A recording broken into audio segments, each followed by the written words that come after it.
आज में सार्वजनिक करवा रहे हैं। क्यों? क्योंकि अब वो फाइनल स्टेज का समय आ गया है। अब हम भगत भाई बहनों ने किस प्रकार से बचना है। व्यावहारिक जीवन में तो हमने ऐसी कोई हरकत करनी नहीं है। हमने मन में विचार भी नहीं लेके आने अपनी तरफ से।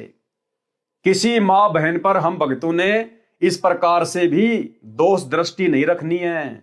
किसी बहन बेटी को देखकर, युवा को देखकर, सुंदर को देखकर हमने मन में दोष पैदा नहीं करना है, अन्यथा वो कर्म हमारे ऊपर लागू हो जाएंगे। क्योंकि ये भक्ति मन, कर्म और वचन की है। यानी इस भक्ति मार्ग में आप चाहे अपने शरीर से कोई जो है वो कर्म कर दो, या चाहे अपनी जुबान से बोल के जो है कोई वो कर्म कर दो, या मन में सोच के आप जी कोई भी वो कर्म कर दो, उसका समान रूप से परिणाम मिलता है, समान रूप से।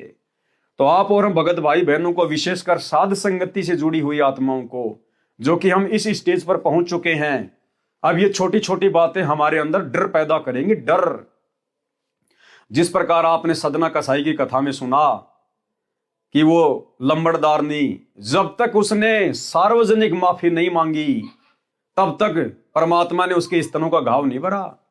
तो हमें शिक्षा मिली कि आने वाले समय में अगर हमने इस प्रकार की कोई भी गलती कर दी तो हमारे को भगत समाज में सबके सामने माफी मांगनी पड़ेगी। तब परमात्मा हमें उस पीड़ा से, उस तकलीफ से राहत देंगे, अन्यथा नहीं देंगे।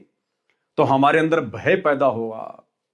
तो इन कथाओं के माध्यम से हमारे अंदर भय पैदा होगा, और भय बिना भक्ति नहीं होती। हम सावधान होंगे तब हम भगत बनेंगे। साधक ब्राह्मण की दृष्टि युवती पर पड़ी तो सूक्ष्म मनोरथ उठा कि कितनी सुंदर लड़की है, पत्नी होती तो कैसा होता। उसी क्षण विद्वान ब्राह्मण को अध्यात्म ज्ञान से अपनी साधना की हानि का ज्ञान हुआ।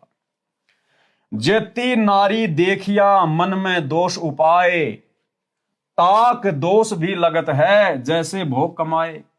परमात्मा कहते हैं यदि आपने किसी अन्य बहन बेटी को वासना की दृष्टि से देख लिया, पत्नी की दृष्टि से देख लिया, मन में दोष पैदा करके उसके प्रति कोई ऐसा विचार मन में लेके आ गए, तो भी परमात्मा कहते दूसरी औरत के साथ में संभोग करने जितना ही पाप लगता है, संभोग करने जितना पाप है। यानी सामने से कोई मां बहन आ रही है और यदि हमने उसकी तरफ नजर डाल के, वैसे नजर लाख बार जाए कोई दिक्कत नहीं, अगर हमने उसको देखकर हमारे अंदर ये भाव भी पैदा कर लिए ना कि यार लड़की बहुत सुंदर है, हाँ मेरी भी ऐसी कोई गर्लफ्रेंड होती, मेरी भी ऐसी होती, अगर इस प्रकार से हमने गलत विचार पैदा कर लिए तो परमात्मा कहते हैं आपने किसी पर स्त्री के साथ में संभोग करने जितना पाप कमा लिया, संभोग करने जितना पाप। जेती नारी देखिया मन में दोष उपाए, ताको दोष भी लगत है जैसे भोग कमाए। अर्थात मन में मिलन करने के दोष से जितनी भी स्त्रियों को देखा उतनी ही स्त्रियों के साथ सूक्ष्म मिलन का पाप लग जाता है। चाहे 10 के बारे में सोच लो, चाहे 50 के बारे में सोच लो। अगर आपने 50 औरतों के बारे में सोच लिया तो भाई उन 50 के साथ में संभोग करने जितना दोष ये काल भगत के सिर पे रख देता है। अध्यात्म में यह भी प्रावधान है कि मन में मलिनता आ ही जाती है, परंतु उसे तुरंत सुविचारों से समाप्त किया जा सकता है। गुरुदेव भगवान कह रहे हैं यदि मन में ऐसा कोई दोष आ जाए तो उसका क्या तरीका है, परंतु उसे सुविचारों से समाप्त किया जा सकता है। यानी गुरु जी के तत्व ज्ञान को बीच में रखकर विचार करके कि भगत जी मैं ये क्या सोच रहा हूं, हे परमात्मा मेरे मन में ऐसे विचार आ क्यों गए, अरे मैं तो सतगुरु का भगत हूं, मेरा तो टारगेट सतलोक जाना है, मैं काल प्रेरणा से ये क्या सोच बैठा, हे गुरुदेव मुझे माफ करना परमात्मा, ये तो मेरी बेटी तुल्य है, ये तो मेरी बहन के जैसी है, मेरी माता जैसी है, हे परमात्मा दास को क्षमा करना, आगे से ध्यान रखूंगा परमात्मा। तो मन के अंदर प्रायश्चित, पश्चाताप, यानी ऐसे सुविचार उत्पन्न होने से फिर वो पाप धुल जाता है, परंतु उसे तुरंत सुविचारों से समाप्त किया जा सकता है। कैसे? एक युवक साइकिल से अपने गांव आ रहा था, वह पड़ोस के गांव में गया था।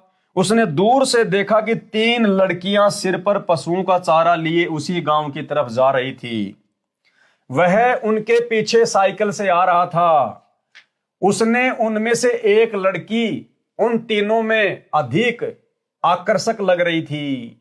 पीठ की ओर से लड़कियों को देख रहा था, यानी वो साइकिल लेके पीछे पीछे जा रहा था, लड़कियां आगे चल रही थी। उनमें एक लड़की उसको बहुत अच्छी लग रही थी, जवान लग रही थी, और वो लड़का साइकिल चलाता चलाता पीछे से उसकी पीठ की ओर टकटकी लगा के देख रहा था। उस एक लड़की के प्रति जवानी वाला दोष विशेष उत्पन्न था। उस दोष दृष्टि से उसने उन लड़कियों से आगे साइकिल निकालकर उस लड़की का मुख देखने के लिए पीछे देखा, तो वह उसकी सगी बहन थी। अब उसको पता नहीं था कि ये तेरी बहन है। जो लड़की उसको जवान लग रही थी, आकर्षक लग रही थी, जिसकी तरफ वो विषय वासना से देख रहा था कि काश मैं इसके साथ में शारीरिक संबंध बनाता, पता नहीं मन एक सेकंड में क्या क्या विचार लेके आ जाता है। तो ये सोचता हुआ कि जब ये पीछे से इतनी सुंदर है तो आगे से और क्या सुंदर होगी। तो जैसे उसने साइकिल आगे निकाली और पीछे मुड़ के देखा तो उसने देखा ये तो तेरी बहन है। वो उसकी सगी बहन थी। तो वह उसकी सगी बहन थी। उसे देखते ही सुविचार आया। अब उस अपनी बहन को देखते ही वो सारे कुविचार बाहर निकल गए अचानक से, और अचानक से अच्छे अच्छे विचार आने लगे। ओहो, ये तो मेरी बहन है। पश्चाताप करने लगा, प्रायश्चित करने लगा कि मेरे से कितनी बड़ी गलती हो गई। तो वह उसकी सगी बहन थी। उसे देखते ही सुविचार आया। कुविचार ऐसे चला गया जैसे सोचा ही नहीं था। उस युवक को आत्मग्लानि हुई और सुविचार इतना गहरा बना कि कुविचार समूल नष्ट हो गया। ठीक इसी प्रकार भाई और बहनों, उस साइकिल वाले भाई को तो उस समय पता चला जब उसने साइकिल आगे निकालकर पीछे उसके चेहरे की तरफ देखा। ओहो हो, ये तो मेरी बहन है। मन ही मन में सोचा, बड़ा दुखी हुआ। आप और हम भगत भाई बहनों को ये बात कि इस पृथ्वी पर जितनी भी औरतें हैं वो हमारी बहन हैं, इस पृथ्वी पर जितने भी पुरुष हैं वो हमारे भाई हैं, गुरुदेव के तत्व ज्ञान से पता लग जाना चाहिए। क्योंकि सृष्टि रचना के माध्यम से हमें पता चल गया कि हम जितनी भी आत्माएं हैं इस ब्रह्मांड में, स्त्री पुरुष जीव जंतु, हम सब शतलोक से आए हुए हैं। कहां से? शतलोक से। और शतलोक में हम सब भाई बहन हैं, सब भाई बहन हैं। कबीर परमेश्वर सतगुरु रामपाल जी ने हम सभी आत्माओं को अपने शरीर से उत्पन्न किया, शब्द से। हम सब गुरुदेव भगवान के अंश हैं, उनकी आत्मा हैं, सब उनके बेटा बेटी हैं। हम सब आपस में वास्तव में सगे भाई बहन हैं, वास्तव में सगे भाई बहन। पर नारी को देखिए बहन बेटी के भाव, कहे कबीर कामनाश का ये सहज उपाय। और जब ये तत्व ज्ञान आपके हृदय में समा जाएगा, फिर तो आप अपनी पत्नी को भी अपनी बहन की नजर से देखोगे। अन्यथा आप यहां किसी और औरत को अपनी बहन की नजर से नहीं देख सकते। आप अन्य औरतों को भी अपनी बहन की नजर से उसी समय देख पाओगे जब आप अपनी खुद की पत्नी को भी अपनी बहन की नजर से देखोगे। तो भाई और बहनों, हमने गुरुदेव के तत्व ज्ञान से इस बात की पहचान करनी है कि यहां जो भी औरत है, चाहे वो लूली है, लंगड़ी है, जवान है, खूबसूरत है, आकर्षक है, सुंदर है, गोरी है, काली है, बहुत बड़ी कोई एक्ट्रेस है, कोई विश्व सुंदरी है, कोई भिखारण है, हम सब कबीर परमेश्वर सतगुरु रामपाल जी के बच्चे हैं। हम सब आपस में भाई बहन है, सगे भाई बहन।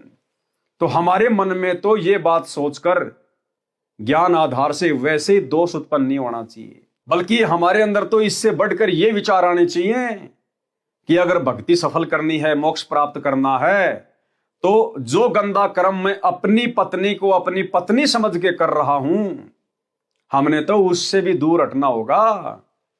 पति पत्नी के संबंध भी भाई बहन के संबंधों में तब्दील करने पड़ेंगे अगर मोक्ष चाहिए तो। और जो आत्मा इस प्रकार से ज्ञान आधार से निर्णय ले लेंगी, भाई बहन के रिश्ते कायम कर लेंगी, भला फिर अन्य औरतों को देखकर उनके मन में कोई विचार क्यों आएंगे? भाई जिसने अपनी औरत को ज्ञान आधार से और अपनी बहन के रूप में स्वीकार कर लिया, और जिस बहन ने अपने भगत को ज्ञान आधार से अपने भाई के रूप में स्वीकार कर लिया और भक्ति कर रहे हैं अपनी गुरुदेव भगवान की, फिर भला अन्य औरतों के प्रति विचार काल कैसे पैदा कर देगा? और अगर कभी पैदा करने का प्रयास भी करेगा तो गुरुदेव का तत्व ज्ञान दीवार की तरह सामने आके खड़ा हो जाएगा। सेकंडों में हमारे विचार चेंज हो जाएंगे, सेकंडों में। पहली बात तो हम ऐसा कुछ सोचेंगे नहीं, और यदि ऐसा कुछ सोच भी आ गई काल प्रेरणा से, क्योंकि हम जीव हैं, हम यहां पर दो शक्तियों के अधीन हैं, दयाल और काल।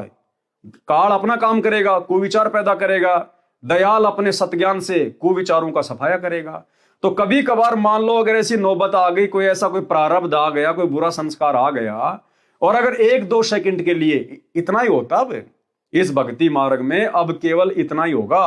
कभी कभार 1-2 सेकंड के लिए अगर कोई कुविचार भी आ गए, तो तुरंत गुरुदेव का तत्व ज्ञान दीवार की तरह सामने आके खड़ा हो जाएगा कि भगत जी ये क्या कर रहा है यार, छोड़ छोड़, अपने मतलब की नहीं है, परमात्मा क्षमा करना मालिक, दया बख्शो मालिक, सद्बुद्धि दो। तुरंत विचार आएंगे। तो हमारा जो थोड़ा बहुत जो पाप जो बना था काल प्रेरणा से, वो इस प्रकार के सुविचार उत्पन्न करने से, गुरुदेव के ज्ञान को आधार बनाकर, वो साफ हो जाता है। और अपनी तरफ से तो भगत कभी ऐसी बकवाद जो है वो करेगा नहीं।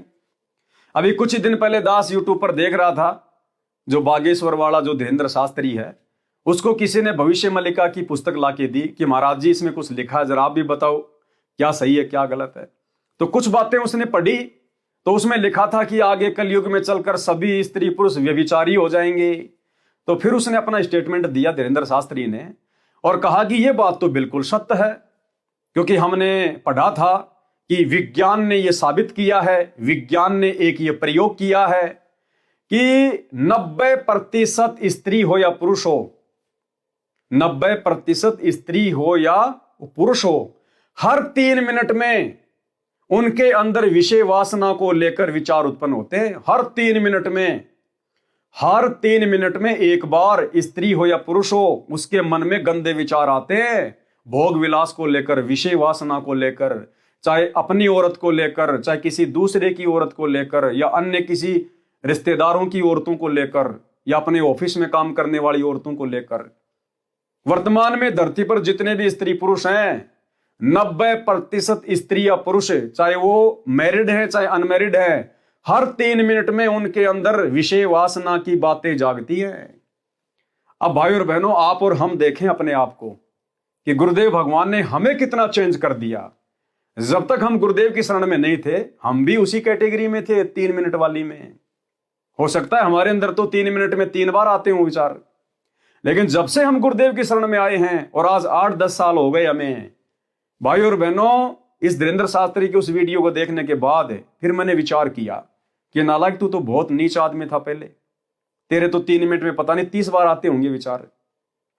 और जब मैंने अपने वर्तमान जीवन को देखा, 10-12 साल बाद के जीवन को, तो मुझे बड़ा आश्चर्य हुआ, मुझे बड़ी खुशी हुई, आंखों में आंसू आने लगे कि हे गुरुदेव भगवान, आप वास्तव में धोबी हो, धोबी। आपने इस कपड़े को, इस मैले कपड़े को इस कदर साफ कर दिया परमात्मा।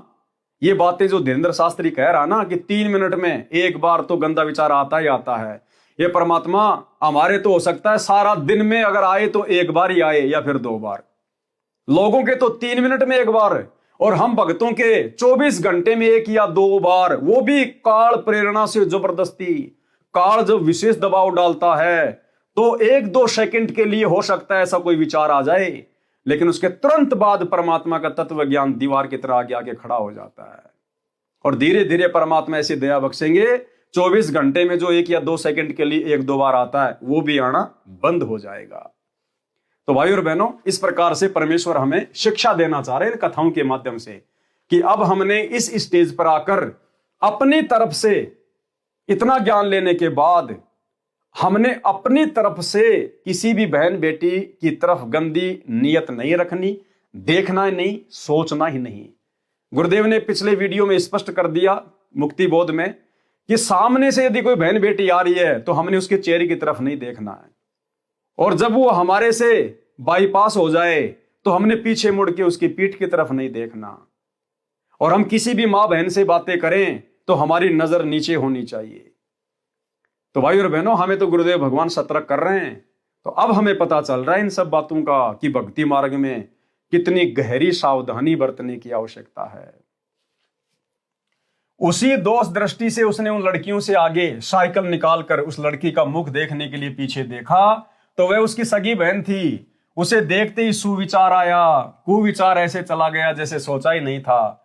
उस युवक को आत्मग्लानि हुई, यानी पश्चाताप हुआ, और सुविचार इतना गहरा बना कि कुविचार समूल नष्ट हो गया। उस नेक ब्रह्मचारी ब्राह्मण को पता था कि कुविचार के पाप को सुविचार की दृढ़ता से तथा यथार्थता से समूल नष्ट किया जा सकता है।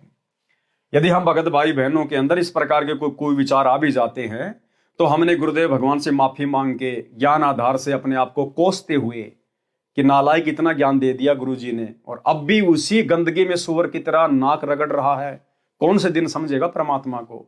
अरे हम सब एक परमात्मा के बच्चे भाई बहन हैं। यदि हम यहां पर नहीं सुधरे तो सतलोक में कैसे रहेंगे? परमात्मा हम जैसे गंदे विचारों वालों को सतलोक कैसे लेके जाएंगे? तो इस प्रकार के विचारों से फिर वो कुविचारों का जो प्रभाव है वो तुरंत नष्ट हो जाता है। उस नेक ब्रह्मचारी ब्राह्मण को यानी रविदास जी को कि कुविचार के पाप को सुविचार की दृढ़ता की यथार्थता से समूल नष्ट किया जा सकता है, उसी उद्देश्य से उस ब्राह्मण ने उस लड़की के प्रति उत्पन्न कुविचार को समूल नष्ट करके अपनी भक्ति की रक्षा करनी चाहिए और अंतःकरण से सुविचार किया कि काश यह मेरी मां होती। यह सुविचार इस भाव से किया जैसे उस युवक ने अपनी बहन को पहचानते ही बहन भाव अंतःकरण से हुआ था। फिर रविदास जी जो कि ब्राह्मण जाति में था, उसने ये सोचकर कि भाई जो तूने सोचा वो ठीक नहीं है। अरे गुरुजी ये शिक्षा थोड़ी देते हैं, तू तो भक्ति करने के लिए निकला घर से। अगर शादी करनी होती तो माता पिता को कह के अपने घर से शादी करवा लेता। तो उस नेक ब्राह्मण ने सुविचार किया और सोचा कि सोच अगर ये तेरी मां होती, तो अगर ये तेरी बहन होती सगी, फिर भी क्या तू इसकी तरफ इसी प्रकार से देखता, फिर भी क्या तू इसके प्रति इसी प्रकार के विचार लेके आता। तो ऐसी बातों से उसने उन कुविचारों के पाप को नष्ट किया। फिर दोष को जगह ही नहीं रही थी। ठीक यही भाव उस विद्वान ब्राह्मण ने उस युवती के प्रति बनाया। वह लड़की चमार जाति से थी। वह लड़की कौन सी जाति से थी? वो लड़की चमार जाति से थी, जिसके ऊपर रविदास जी ने, जो कि ब्राह्मण थे, कुदृष्टि डाली थी। वह लड़की चमार जाति से थी। ब्राह्मण ने अपनी भक्ति धर्म की रक्षा के मकसद से उस युवती के चेहरे को मां के रूप में मन में धारण कर लिया। और भाई और बहनों, हमने भी यदि बचना है तो इसी प्रकार से ज्ञान को आधार बना के, और है भी सत्यता, यदि हमारे सामने इस प्रकार की कभी कभार नौबत पैदा हो जाए तो ये तो हमने सोचना है कि परनारी को देखिए बहन बेटी के भाव, कि भाई ये मेरी बहन की तरह है, मेरी बेटी की तरह, आयु के अनुसार ये मेरी मां जैसी है। और साथ में हमने ये भी ध्यान रखना है कि जो सामने से लड़की आ रही है, युवा है, आकर्षक है, वो जो मर्जी है, उसके अपने संस्कार हैं, भक्ति से सबको अच्छा बुरा ये शरीर मिलता है।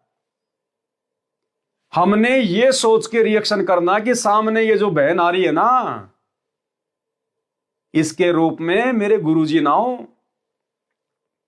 क्योंकि परमात्मा तो इस समय भगत की पता नहीं किस किस प्रकार से परीक्षा लेगा, किस किस प्रकार से परीक्षा ले लेगा परमात्मा। क्या पता उस सुंदर लड़की के रूप में हमारे गुरुजी हैं और परमात्मा हमारी परीक्षा लेना चाह रहे हैं कि देखता हूं भगत के मन में सुंदर लड़की को देखकर क्या विचार उत्पन्न होंगे। और यदि हमने उस बहन के प्रति गंदे विचार मन में उत्पन्न कर लिए तो हमने किसके प्रति किए? अपने गुरुजी के प्रति। और गुरुजी के प्रति अगर मन में कोई विचार आ गया तो फिर क्या होगा? तो हमने तो यहां पर भाई और बहनों, आप अपनी बहन बेटी समझो ना समझो, आपकी मौज आपकी मर्जी, लेकिन सामने ये जरूर देख लेना कि ये लड़की लड़की नहीं है, ये लड़की लड़की नहीं है, ये मेरा गुरु है। जिस प्रकार भगवान शंकर की जिद पर और कबीर परमेश्वर सतगुरु रामपाल जी भगवान ने मोहिनी का रूप बनाया था, वो जंगल में मोहिनी का रूप विष्णु भगवान ने नहीं बनाया था, कबीर परमेश्वर सतगुरु रामपाल जी ने बनाया था मोहिनी का रूप। इतना आकर्षक, इतना सुंदर, भगवान शंकर का वीर्यपात हो गया, बदनीयत कर ली। तो ऐसे ही परमात्मा आप और हमारी परीक्षा लेगा, क्योंकि उस समय परमात्मा ने अपने बेटे शंकर की परीक्षा ली। ये तीनों देवता भी तो इसी परमात्मा के बच्चे हैं।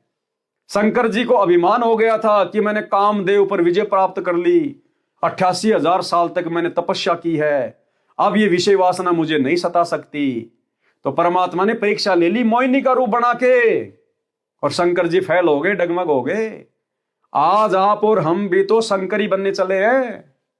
अरे आज आप और हम भाई बहन भी तो पति पत्नी के रिश्तों से दूर हो गए, भाई बहन के रिश्ते कायम हो गए। तो क्या परमात्मा हमारी परीक्षा नहीं लेगा कि ये ऊपर ऊपर से विषय वासनाओं से दूर हुआ है या अंदर से भी ये विषय वासनाओं को खत्म कर रहा है? तो सामने से अगर ऐसी कोई भी बहन बेटी, युवा हो, आकर्षक हो, या आजकल जैसे मोबाइलों पे बिना बुलाई बहन बेटियां आ जाती हैं, नंगी नंगी होके आ जाती है, अंडरवियर में आ जाती हैं, ऑटोमेटिक नेट ओपन करते ही जबरदस्ती की एप्लीकेशन आ जाती है। वो भी वही बात है, चाहे कोई बहन बेटी, चाहे रोड से आओ, चाहे किसी बस में मिलो, चाहे किसी ट्रेन में मिलो, या चाहे आपके मोबाइल में दिखाई दे आपको, बात एक ही है। परमात्मा हमारी नीयत चेक करेगा, नीयत, हमारे विचार चेक करेगा परमात्मा। वो चाहे मोबाइल के माध्यम से कर ले, या सामने से कोई बहन बेटी आ रही है, कोई बस में से आ रही है, कोई ट्रेन से आ रही है, कोई आपकी रिश्तेदारी में है, कोई आपके अड़ोस पड़ोस में, गांव में है, आपकी ऑफिस में है, वो जबरदस्ती आपके पीछे लगेगी, जबरदस्ती आपसे हंस हंस के बातें करना शुरू करेगी, क्योंकि वो आपकी परीक्षा ली जा रही है गुरुदेव भगवान के द्वारा। अब आपने उस समय क्या रिएक्शन करना है, ये आप भक्तों के ऊपर है। अन्यथा साई बनी बनाई भक्ति का बेड़ा गर्क। ब्राह्मण ने अपनी भक्ति धर्म की रक्षा के मकसद से उस युवती के चेहरे को मां के रूप में मन में धारण कर लिया, और हमने अपने गुरु के चेहरे के रूप में धारण करना है। कोई भी बहन बेटी हो, हमने उसके चेहरे में अपने गुरुजी का चेहरा देखना, अपने गुरुजी का चेहरा। 2 वर्ष के पश्चात उस ब्राह्मण साधक ने शरीर छोड़ दिया, यानी 2 साल के बाद में उस भगत की मौत हो गई, ब्राह्मण की, रविदास जी की।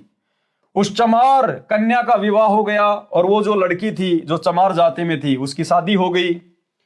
उस साधक ब्राह्मण का जन्म उस चमार के घर हुआ, वह बालक संत रविदास हुआ। अब जिस समय रविदास जी की दोष दृष्टि उस चमार जाति की लड़की पे पड़ी थी, रविदास जी तो 2 साल के बाद में शरीर छोड़ गए, और वो जो लड़की थी चमार जाति से, उसकी शादी हो गई। और जब उस लड़की को पहला लड़का प्राप्त हुआ, वो कौन हुआ? वो फिर रविदास पैदा हुआ। यानी पिछले जन्म में उसने उसके ऊपर दोष दृष्टि डाली, और अगले जन्म में वो लड़की उसकी क्या बनी? मां। इसलिए भाइयों और बहनों, परमात्मा हमें बार बार कहते हैं, एक लेवा एक देवा दूतम, कोई किसी का पिता नहीं पुतम, ऋण संबंध जुड़े सब नाता, अंत समय सब बारा बाटा। आज जिसे हम अपनी धर्म पत्नी समझ रहे हैं, ना जाने कितने जन्मों में वो हमारी धर्म की माता रह चुकी है, वो हमारी मां बन चुकी है। हम उसी के गर्भ से जन्म लेकर बाहर आए, और आज हम उसी के साथ में संभोग कर रहे हैं। आज जो हमारी मां है, कितने जन्मों में वो हमारी जो है पत्नी बन चुकी है, हम उसके बेटे बन चुके हैं, हम उसके जो है पति बन चुके हैं। ये काल ने बहुत गहरा जाल फैला रखा है, नेटवर्क की तरह है। इसलिए तत्व ज्ञान को आधार बनाकर हमने इस रोग को काटना है, गुरुदेव के विशेष आशीर्वाद से। तो परमेश्वर ने क्या बताया? 2 साल के बाद उस ब्राह्मण भगत ने शरीर छोड़ दिया, उस चमार कन्या का विवाह हो गया, उस साधक ब्राह्मण का जन्म उस चमार के घर हुआ, वह बालक संत रविदास हुआ। फिर रविदास जी चमार जाति में जन्म हुआ। अब बताओ, रविदास जी भी पिछले जन्म में ब्राह्मण थे, ब्राह्मण है, लेकिन परमात्मा ने वही उससे भक्ति करवानी थी, वो परमात्मा की आत्मा थी। सारा खेल परमात्मा खेलता है। और 650 साल पहले यदि परमात्मा रविदास जी को चमार जाति में जन्म ना देते, और अगर रविदास जी फिर से किसी ब्राह्मण जाति में जन्म ले लेते, तो रविदास जी भक्ति पे नहीं लगता, सर्वानंद बन जाता, सर्वानंद।